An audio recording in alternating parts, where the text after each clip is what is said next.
हबीब versus गेची fight के बाद जो एक फाइट है जिसके बारे में फैंस सबसे ज़्यादा एक्साइटेड हैं वो है Khamzat Chimaev versus Leon Edwards.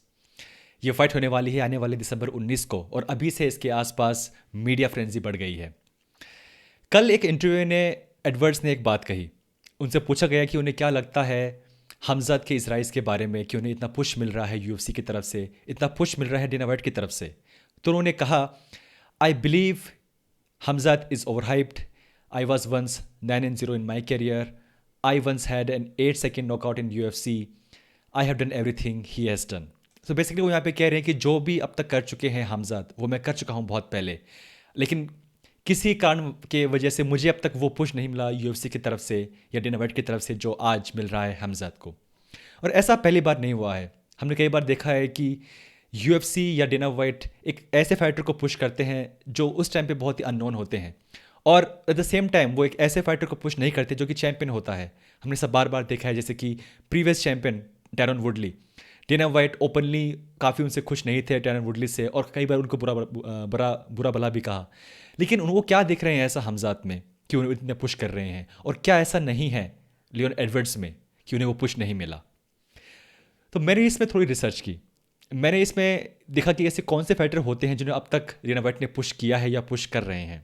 तो इनमें से तीन चीज़ निकल के आ रही है।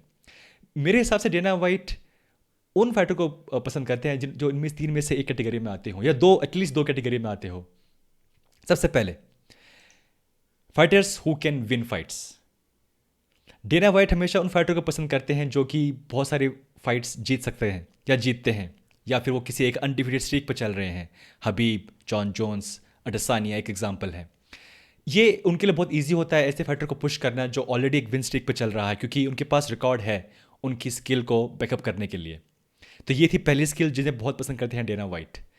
जो दूसरी स्किल है, जो मेरे हिसाब से जो दूसरा जो पॉइंट है, वो है fighters who are people's champ. Dana White हमेशा ऐसे फाइटर को पसंद करते हैं जिनके पीछे पब्लिक का सपोर्ट हो, पब्लिक का पुश हो।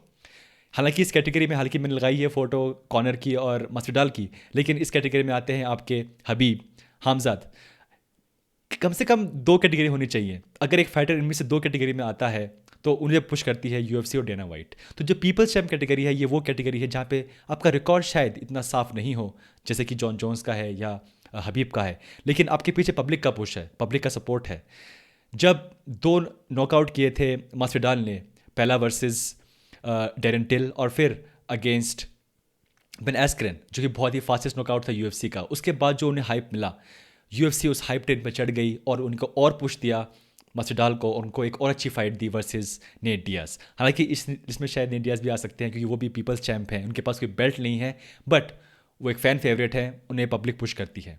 जो तीसरी तरीके के जो फाइटर हैं जिन्हें पुश करती है यूएफसी और डेना वाइट, वो है जो फाइट कर सके किसी से भी, anyone, anywhere, anytime. और इस कैटेगरी में आते हैं हमज़ात।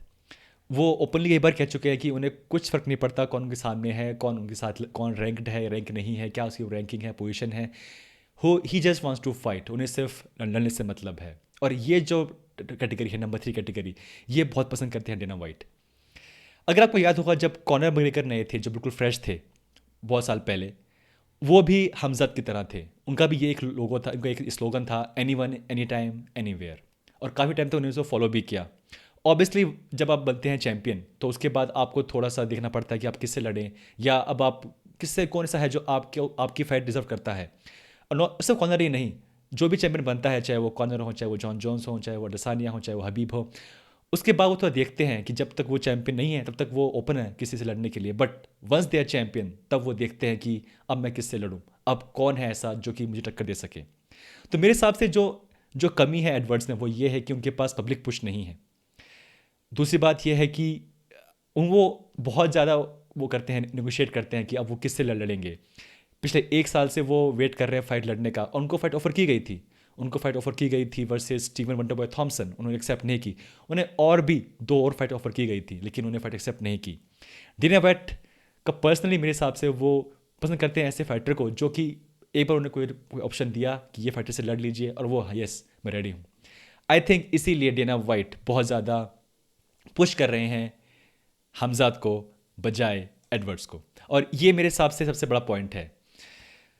ये जो फाइट होने वाली है दिसंबर 19 को, ये एक बहुत ही बड़ी फाइट है, बिकॉज जो यहाँ पे स्टेक पे है वो है नंबर वन कंटेंडर। अगर यहाँ पे जीते हैं हमजा तो मेरे हिसाब से नेक्स्ट टाइम अगर वो लड़ेंगे तो या तो वो होगा इंटर बेल्ट के लिए या फिर शायद सीधा बेल्ट के लिए। अगर एडवर्स जीतते हैं तो वो भी उनको भी शायद सेम मिलेगा। वो कह चुके हैं कि उनको प्रॉमिस किया है यूएफसी ने कि अगर वो जीतते हैं वर्सेस हमजा तो उनको मिलेगा टाइटल शॉट नेक्स्ट। तो दोस्तों ये था वीडियो आपको बताने के लिए कि कौन से वो फाइटर हैं जिन्हें डेना वाइट पसंद करते हैं और पुश करते हैं। क्या लगता है आपको, ऐसा कौन से और फाइटर हैं जिनको डेना वाइट पुश करते हैं या पुश करना चाहिए? बताइए कमेंट्स में मुझे।